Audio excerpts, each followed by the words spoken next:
Ano po ang magandang itanim sa lupa na may halong buhangin? Baka mabigyan niyo po kami ng advice. Yan po, pag sandy loam po ang inyong lupa, kahit naman po anong halaman, pwede. Oh, Kaya nga lang po, matakaw po siya sa tubig. Kumbaga, kailangan po ninyo ng magdilig. Pero baka sinasabi niya yung mga beach side, yung mga beach, okay. o yung mga buhangin sa tabing dagat.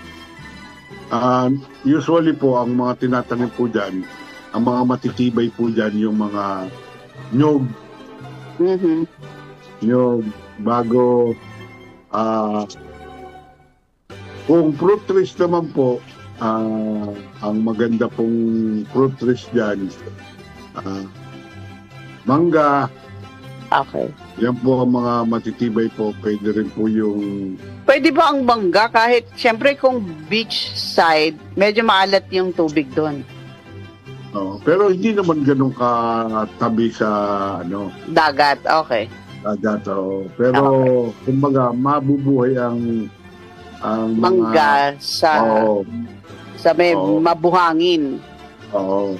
Okay. Kung ang problema lang diyan, yung bang madaling kung buhangin na buhangin talaga. Okay. Kailangan magdagdag kayo ng lupa rin doon sa area para kahit papaano maka-anchor yung inyong mangga. Pero usually ang mga tumutubo diyan, yung mga pang-shade sa mga beach. Okay. Yung mga nyog, Windbreaker.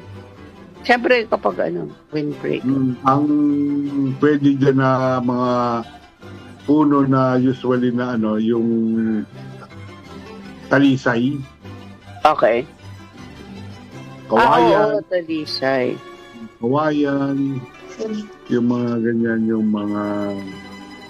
yan ang mga matitibay po na pwede niyong itanim sa mga, pero kung mga mabuhangin lang po na medyo clay sandy loam, ganyan po mga